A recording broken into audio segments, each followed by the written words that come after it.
So guys, जैसा कि हमने पिछले एपिसोड में देखा कि शियाओ ने विच को फिनिक्स एग लेने से रोक दिया क्योंकि उसे उम्मीद थी कि एशियन फिनिक्स दोबारा जिंदा हो सकती है, पर उसमें सोल मौजूद नहीं थी, इसीलिए वो लिंगर को ये एग दे सकता था। शियाओ के उस एग को लेते ही वो उस जगह से बाहर निकल चुके थे और अब उन्हें वो एशियन सिटी ढूंढनी थी जिसकी उन्होंने काफी दिनों तक तलाश की, पर वो उस तक पहुंच नहीं पाए। विच को लगने लगा था कि कोई प्राचीन सिटी मौजूद नहीं होगी, पर तभी शियाओ की बॉडी में मौजूद ब्लड रेजोनेट होने लग गया, जिससे वो उस बियान वांग एशियन सिटी पर पहुंच गए जो काफी मेजेस्टिक थी और उस पर कई सारे सुप्रीम लेवल के मैजिक सर्कल मौजूद थे, पर वहां कोई ना होने की वजह से वो पास के ही टाउन में आ गए थे जहां कई सारे पेटिशनर पहले से ही मौजूद थे। शियाओ को भी अपने दोस्त मिल गए थे। होंग्यू और शियाओ की फाइट होना स्टार्ट हो गई थी, पर थर्ड एल्डर वहां आ चुके थे जिन्होंने उन दोनों को रोक दिया। शियाओ ने उन्हें इस ट्रिप के खतरों से अवगत कराया था।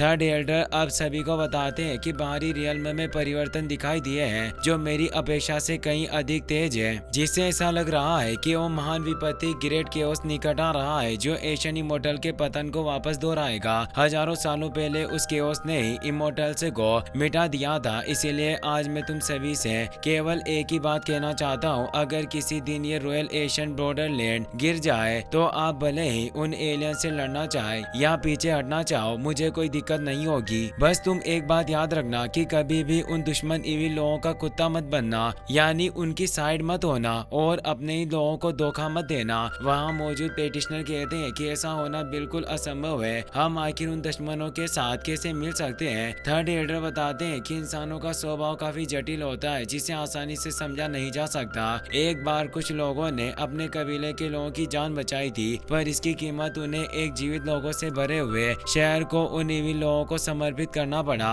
कुछ लोग चरम सीमा पर पहुंचने की तलाश में रहते हैं, इसीलिए वो धार्मिकता का परित्याग करते हुए अपनी नैतिकता से विश्वासघात करके उन इविल प्राणियों के साथ मिल गए। पर कुछ लोग अपनी निजी शिकायतों की वजह से भी दुश्मन का मोहरा बनने के लिए तैयार रहते हैं और अपने ही लोगों को मारकर उनका मांस खाते हैं। निंग चुआन शियाओ को घूर कर देख रहा होता है क्योंकि वो सिनफुल ब्लड का वंशज होता है और वो सिनफुल ब्लड के लोगों को ही इन सब वजह का कारण मानते हैं। थर्ड एल्डर बताते हैं कि मुझे उम्मीद है कि आप सभी को मेरी ये बातें याद रहेगी। युद्ध में मरना बेहतर होता है इसके बजाय उन इविल लोगों के साथ मिलने से, क्योंकि एक बार अगर तुम उनके साथ मिल गए तो अनंत काल तक पापी कहलाए जाओगे। अब तुम सभी ने वादे के अनुसार परीक्षा को पास कर लिया है, इसीलिए अब तुम मेरे साथ मेरी त्याशन एकेडमी यानी ग्रेट हेवन गॉड एकेडमी में आ सकते हो। पर अभी हाल ही में एक white killing beast forbidden land के सील्ड एरिया में दिखाई दिया है। निंग चुआन उसे कुछ भी करके हासिल करना चाहता है क्योंकि इससे उसकी पावर काफी बढ़ जाएगी, पर जल्दी एक महान युद्ध छिड़ जाएगा। पर आप सभी को इस स्वर्ग से प्राप्त किरिन बिस्टे के अवसर को नहीं खोना चाहिए। तुम सभी अपने अपने लेवल पर उस किरिन बिस्टे की खोज कर सकते हो। अगर आप में से कोई भी उस व्हाइट एशियन किरिन को वश में कर सकता है तो मेरी एकेडमी निश्चित रूप से आपको उसके साथ कल्टिवेशन करवाने में बिल्कुल भी कसर नहीं छोड़ेगी। अब थर्ड एल्डर वहां से चले जाते हैं और एक पोर्टल को ओपन कर देते हैं जिससे सभी उस फॉरबिडन एरिया में जा सकते हैं। काओ यूशेंग शियाओ से बोलता है कि हम दोबारा मिल रहे हैं, वाकई कितना अच्छा है, अब हम चारों को साथ आगे बढ़ना चाहिए। ड्रैगन प्रिंसेस भी बोलती है कि वांग मैं भी देखना चाहता हूँ कि क्या तुम्हारे पास उस किरिन बिस्ट को वश में करने का मौका हो सकता है। विच एक पेटिशनर के साथ जा रही होती है। शियाओ से बोलता है कि क्या तुम हैंडसम ब्रदर को देखकर हमारी जीवन मरण वाली दोस्ती को भूल चुकी हो जो मुझे छोड़कर जा रही हो। विच हंसते हुए कहती है कि तुम्हें कैसी बातें कर रहे हो और वो वहाँ से चली जाती है। तभी शियाओ की नजर फेरी उचन पर भी जाती है। वो उसे कहता है कि क्या तुम हमारे साथ मिलकर काम करना चाहती हो, पर वो नहीं रुकती और आगे बढ़ने लगी। शियाओ बोलता है कि तुम्हारे उस हैंडसम फेस वाले अंकल ने मुझसे भीख मांगी थी, इसीलिए मेरा दिल भी अब नर्म हो गया है, इसीलिए मैं भी अनिच्छा से तुम्हारी देखभाल करना चाहता हूँ। पर फेरी उचन को उस पर गुस्सा आ रहा था क्योंकि शियाओ से चिढ़ा रहा था। वो उस टेलीपोर्टेशन एरिया से निकल जाती है। शियाओ अपने साथियों को बोलता है कि अब हमें भी निकलना चाहिए और अब वो भी उस जगह से निकल जाते हैं। युआन रेन डिस्ट्रिक्ट के सील्ड एरिया का सीन दिखाया जाता है जहाँ किरिन बिस्ट घूम रहा था। निंग चुआन भी वहाँ चुका है, उसके साथ सोर्ड वैली का जीनियस गु जियान यून भी होता है। वो दोनों लगातार आगे बढ़ रहे थे, पर तभी एक जायंट बॉडी उनके सामने आ जाती है जिसने उनका रास्ता रोक लिया। निंग चुआन और गु जियान यून उससे उससे फाइट नहीं करते और एक पत्थर के पीछे आकर छिप जाते हैं, क्योंकि ये एक सुप्रीम कोर्प्स यानी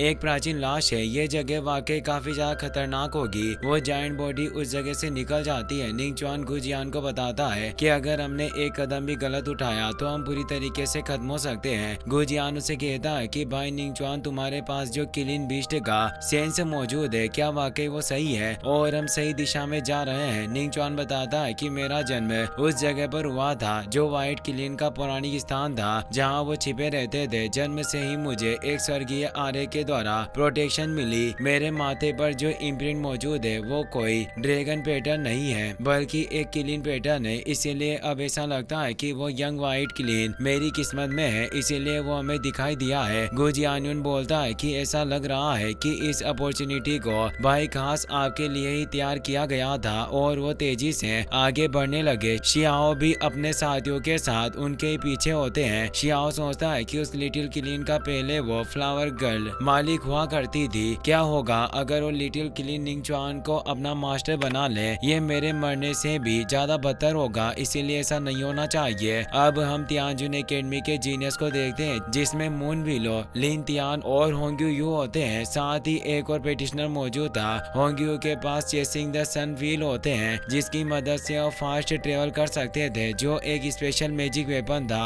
होंग्यू शियाओ को बोलता है कि तुम निचले रियल्म के जंगली लोग वास्तव में काफी दयनीय हो, जो तुम्हारे पास एक अच्छा जादुई वाहन भी नहीं है और तुम मुझसे आगे निकलना चाहते हो। शियाओ अपने पास मौजूद तियानजुन एकेडमी के उस रथ को बाहर निकाल लेता है जो 5 कलर ब्रॉन्ज चेरियट होता है। वो लिंटियन मास्टर लेवल का आर्टिफैक्ट था जिसमें बैठकर शियाओ और उसके साथी आगे बढ़ने लगते हैं। होंग्यू यू के साथ मौजूद पेटिशनर बोलता है कि आखिर इन लोगों के पास ये 5 कलर दिव्य कांस्य रथ कहाँ से आया होगा। काओ युशेंग कहता है कि अगर तुम आगे बढ़ना चाहते हो तो तुम पहले हमें पकड़कर दिखाओ, और वो तेजी से उस माउंटेन के अंदर जाने लगते हैं। मोन विलो ली तियान से कहती है कि यह रथ मुझे काफी परिचित लग रहा है। ली तियान खांसते हुए उसे चुप रहने की बोलता है। होंग्यू कहता है कि तुम सभी चिंता मत करो, मेरे पास हमारे सेक्ट का खजाना है जो एक फेरी बॉडी वाला स्पीयर है, इसीलिए उस स्पीयर के साथ मैं निश्चित रूप से उस कालीन बीस्ट के खून पर कब्जा कर लूंगा और लिन तियान उसकी मदद से मैं तुम्हारे मेरिडियंस को साफ करने में मदद करूंगा। अब वो भी तेजी से आगे बढ़ने लगते हैं। गो जियान्यू को भी एहसास होता है कि कई सारे पेटिशनर उनके पीछे आ रहे हैं और वो निंग चुआन से बोलता है कि कहीं ये लोग आपका फायदा ना उठा ले। आप अपने इम्प्रिंट की मदद से उसे ढूंढ रहे हो, क्या ऐसा तो नहीं होगा कि हम दूसरों के लिए रास्ता आसान बना रहे हो? निंग चुआन बोलता है कि ऐसा होना असंभव है, मुझे अपनी पावर पर भरोसा है और जब तक मैं उस लिटिल किलिन बीस्ट को वश में कर सकता हूँ तो वो केवल मैं ही हूँ और वो मेरा ही होगा। अब वो एक जगह पर आकर अपनी किलिन एनर्जी को फैलाने लगता है ताकि वो व्हाइट किलिन बीस्ट को बाहर बुला सके। इससे वहाँ मौजूद माउंटेन में रास्ता हो जाता है, पर तभी शियाओ उसे 5 कलर कांस्य रथ से तेजी से उस माउंटेन में चला जाता है। निंग चुआन कहता है कि आखिर ये कौन होगा जो मुझसे आगे निकलने की हिम्मत कर रहा है। होंग्यू और उसके साथी भी उनके पीछे चले गए थे, इसीलिए निंग चुआन भी जल्दी से उस माउंटेन के अंदर चला जाता है। अब हमें उस माउंटेन के अंदर उस किलिन बीस्ट को दिखाया जाता है। सबसे पहले निंग चुआन गो जियान्यून के साथ वहां पहुंच गया था और अब बाकी पेटिशनर भी वहां गए थे। निंग चुआन बोलता है कि सभी को शांत रहना होगा वरना वो व्हाइट किलिन बीस्ट डर जाएगा। व्हाइट किलिन बीस्ट सामने आ जाता है। निंग चुआन अपने हेड से किलिन की आभा को रिलीज करने लगता है। यह देखकर शियाओ को विश्वास नहीं होता कि यह निंग चुआन किलिन की आभा को आखिर कैसे उत्सर्जित कर सकता है। निंग चुआन अब प्यार से लिटिल किलिन को अपने पास बुलाने लगता है। किलिन बीस्ट प्यार से उन्हें देख रहा था। निंग चुआन मुस्कुराने लगता है क्योंकि उसे लग रहा था कि किलिन बीस्ट को पसंद आ गया